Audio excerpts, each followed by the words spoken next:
Let me ask you a question. Have you ever looked at someone successful, not just wealthy, but truly fulfilled, and thought to yourself, what do they know that I don't? I used to think success came down to hard work and talent, but the truth, I was working hard. I had talent, and still I was stuck. It wasn't until I shifted my mindset that everything began to change. Not my situation, not the economy, not the people around me. My mindset. Today, I want to share with you 3 mindset shifts that moved me from a place of scarcity and stress to a life built on clarity, purpose, and real success. And I hope they serve you like they did me. There was a time in my life when I thought success was all about what I could gather: more money, more recognition, more things. It seemed logical. We're raised in a culture that rewards accumulation. The person with the bigger house is seen as more successful. The person with the luxury car is admired. The one with the high title is respected. So naturally, I chased those things. I thought if I could just get enough, then I'd finally feel secure or happy or freed up, but something strange happened. The more I accumulated, the more I felt the need to protect what I had.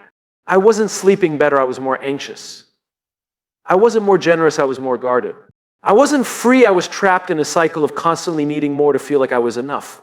That's when it hit me. I was measuring my life by what I could take, not by what I could give. And that wasn't wealth. That was fear dressed up in achievement. That moment forced me to take a step back and ask a deeper question. What if real wealth isn't about having more? What if it's about contributing more? Everything changed when I started focusing on how I could serve. I began asking different questions. Instead of how do I get ahead, I asked, how can I help others move forward? Instead of what's in it for me, I asked, how can what I'm doing make someone else's life better? That shift was subtle, but it was profound.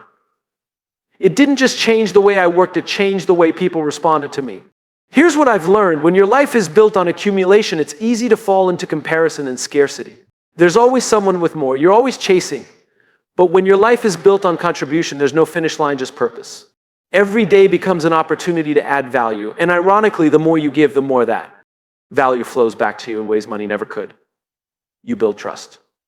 You earn loyalty. You find meaning. We tend to think generosity is a luxury we get to enjoy once we're successful. But that's backward. Generosity is what leads to true success because it's rooted in service.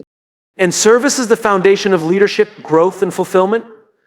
Contribution also changes the way we handle setbacks. When you're focused on accumulation, failure feels personal, like a loss of status, like a step backward. But when your aim is contribution, failure is just feedback. It's a part of the process because it's not about you, it's about the impact you're creating. You keep going because your goal is bigger than your ego. This mindset has nothing to do with money. You can be broke and have a rich mindset. You can be wealthy and still think poor. The shift isn't about your bank account. It's about your internal compass. Are you here to take or are you here to give? Are you chasing attention or are you building something that matters? We remember people not for what they had, but for what they gave. Not for the size of their portfolio, but for the size of their heart. The people who leave a lasting legacy are the ones who made life better for others. They gave more than they took. And they didn't wait until they made it to start giving. They gave with their words, their time, their care, their presence. So if you want to build a rich life, start by asking yourself one simple question. Who benefits from me being here?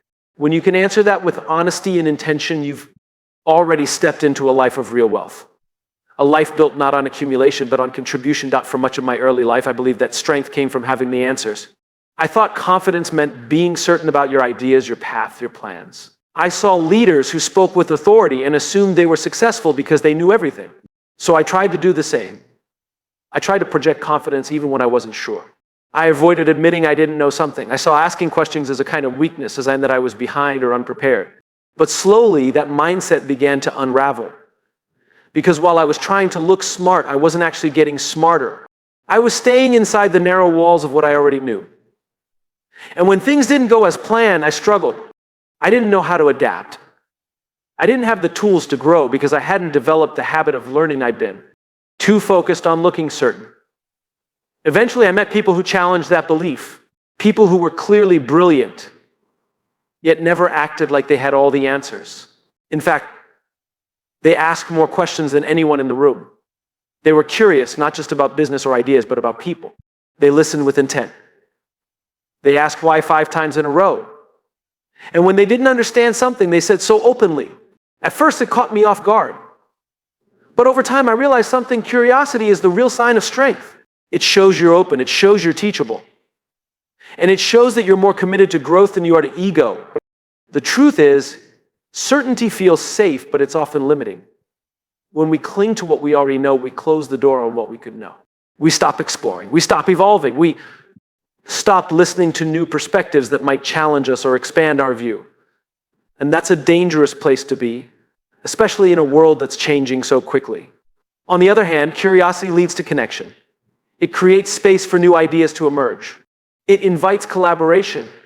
It builds bridges between people who think differently. And perhaps most importantly, it keeps us humble. Because the moment you believe you have nothing left to learn is the moment you start falling behind. There's a kind of freedom that comes with admitting, I don't know. It removes the pressure to perform. It allows you to step into conversations with genuine interest rather than hidden agendas. It builds trust. Because people can feel when you're being authentic. And it leads to better decisions. Because you're pulling from a deeper, broader pool of insight, not just your own assumptions. We've been conditioned to believe that being wrong is embarrassing. But in reality, being unwilling to question yourself is what should scare you. The most dangerous mindset isn't ignorance, it's arrogance. Curiosity is what drives progress. Every innovation, every breakthrough, every great movement began with a question. Why not? What if? Is there a better way? The people who shape the future aren't the ones who have all the answers, they're the ones who are brave enough to ask the right questions. It takes courage to live with curiosity, to admit you don't have it all figured out, to surround yourself with people who challenge your thinking. But that courage is what opens the door to real wisdom. Because knowledge isn't about stacking facts, it's about expanding your perspective. So now, instead of trying to be the smartest person in the room, I aim to be the most curious. Because I've learned that curiosity doesn't just lead to answers, it leads to connection, growth, and transformation. And in a world that rewards those who know, we need more people who are bold enough to wonder. There was a time when my days felt like a checklist of obligations, meetings to attend, emails to respond to, deadlines to meet, goals to chase. I'd wake up already feeling behind. And with each passing hour, the pressure only mounted. Even the things I once loved started to feel like burdens. I told myself this is just the cost of success. That pressure, I believe, was proof that I was working hard, doing something important. But deep down, I wasn't fulfilled, I was exhausted, I was running on stress, and I had convinced myself that was normal. Then one day something shifted. I was talking with someone who just lost their job. It wasn't just the income they missed, it was the sense of purpose, the structure, the reason to get up in the morning. They said, I'd give anything to have what you have. That sentence landed hard. I realized I had started treating my responsibilities as punishments when in fact they were privileges. This shift from pressure to privilege completely transformed the way I saw my life. The tasks didn't change. The expectations didn't disappear. But my mindset did. Instead of saying, I have to lead this team, I began saying, I get to lead this team. Instead of thinking, I have to give this talk, I told myself I get to share something that could help someone who could. That one word get unlocked something in me. It reframed the exact same circumstances with an entirely different emotional tone. Pressure comes from a mindset of scarcity. It tells us that everything is urgent, that failure is fatal, that we're barely keeping up. But privilege comes from a mindset of gratitude. It reminds us that what we're doing matters, that we're fortunate to even be in the position to try. And that shift, while subtle, makes a profound difference. When you see something as pressure, it feels heavy.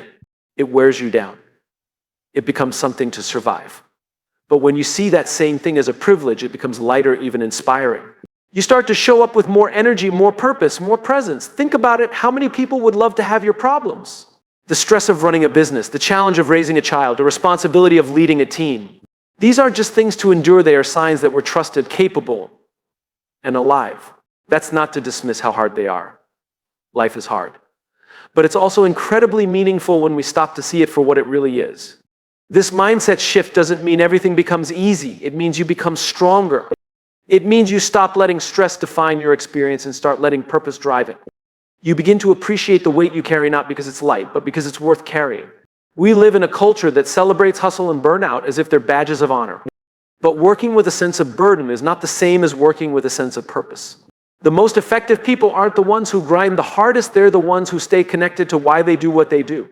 So the next time you feel overwhelmed, try asking yourself this: what if this is something I once hoped for? That meeting you're dreading. There was a time when you dreamed of being in that room. That project that's stretching you, it's a sign that people believe in your ability to handle more.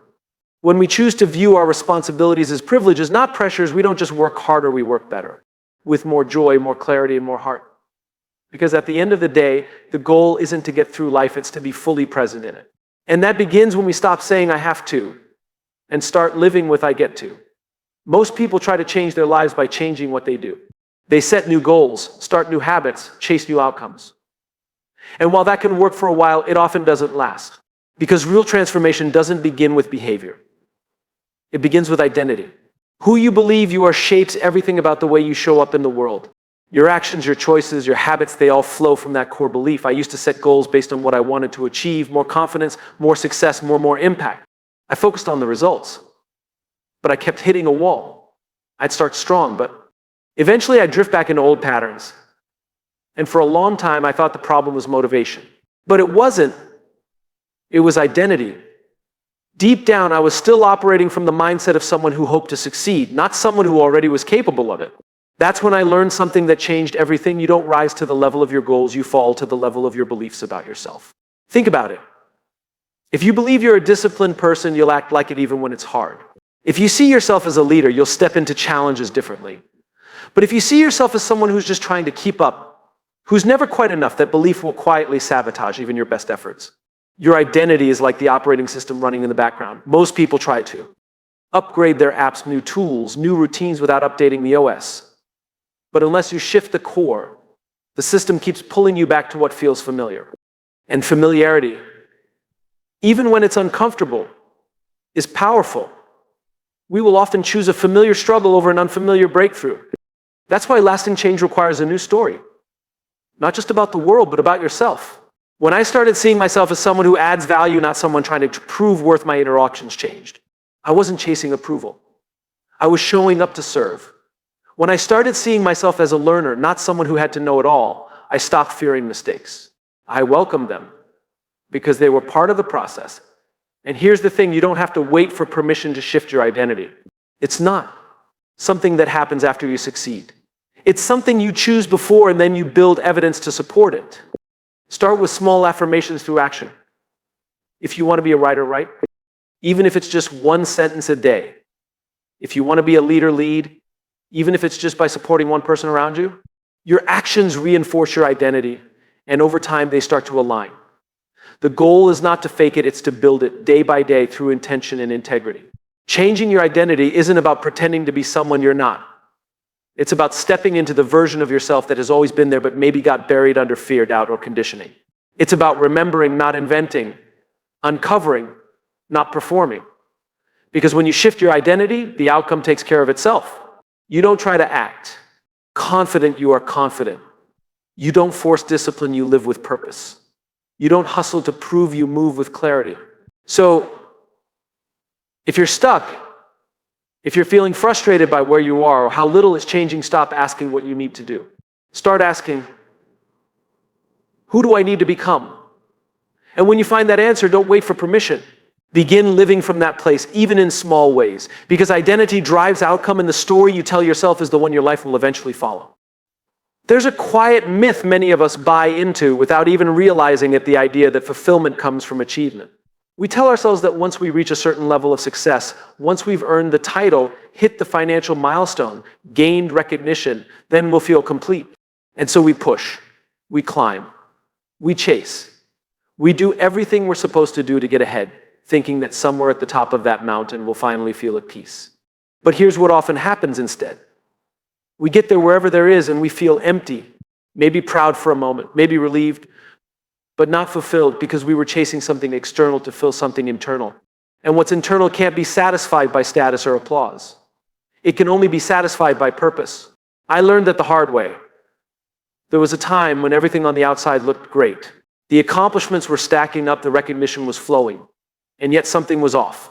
I couldn't quite name it at first, but it felt like I was succeeding at the wrong thing. Like I was moving fast, but in the wrong direction. That's when I realized I had been trying to be impressive instead of being impactful. I had built a life around performance instead of purpose. That realization hit deep. Because when your life is driven by performance, your worth is always on the line. Every failure feels like a threat to your identity. Every mistake feels like loss of value. But when your life is driven by purpose, you gain something much stronger than approval. You gain fulfillment. You feel rooted, centered, and alive. Purpose isn't about having all the answers. It's about having a reason, a why. Something bigger than yourself that guides your choices and gives meaning to your actions.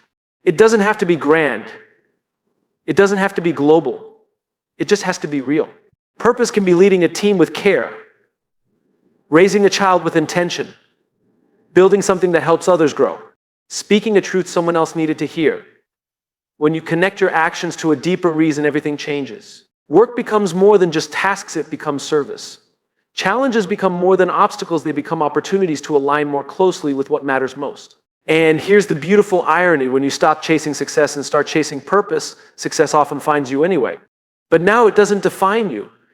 It becomes a byproduct of something much more sustainable.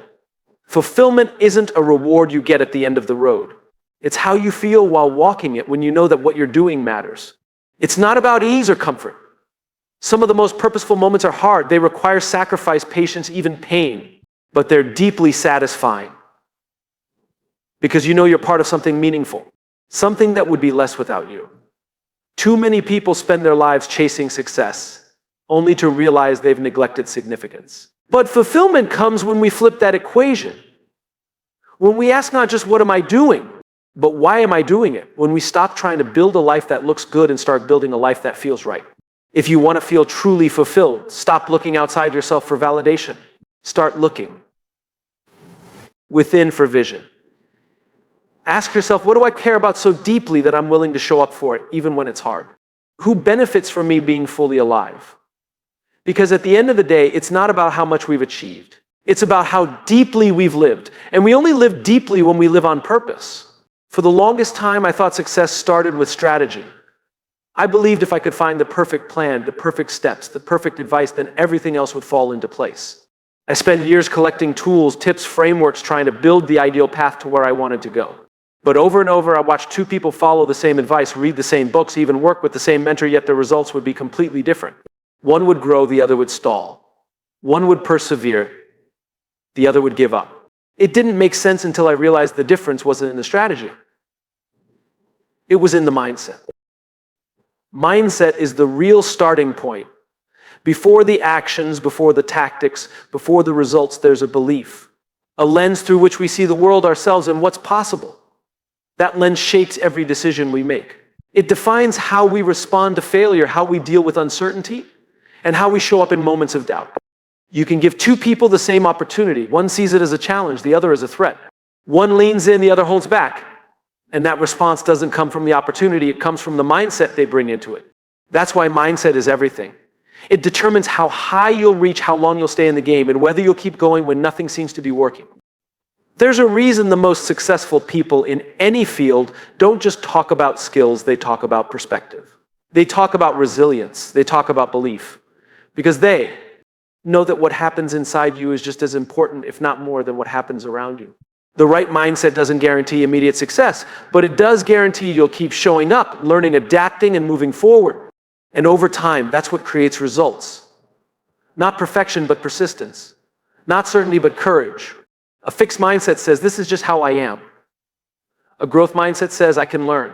One shuts the door on progress. The other opens it wide. And the beautiful thing is, we get to choose every day, every moment, especially when it's hard.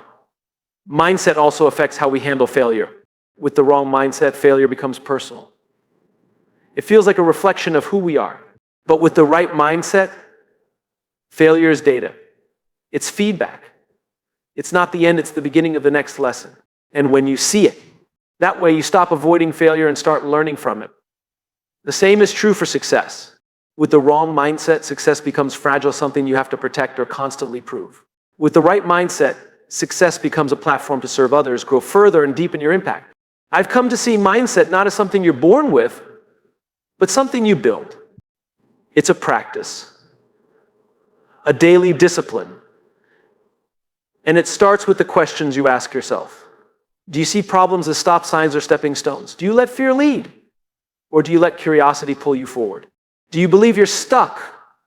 Or do you believe you're still becoming? Every great achievement began in the mind of someone who decided to think differently.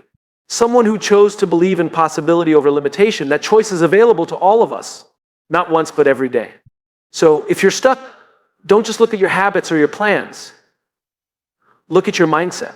Ask yourself, what do I believe about myself? About what's possible? Because that belief is the soil in which everything else grows. And when you start from the right mindset, you build from the right foundation. A foundation that can carry not just your goals, but your purpose, your vision, and your life forward.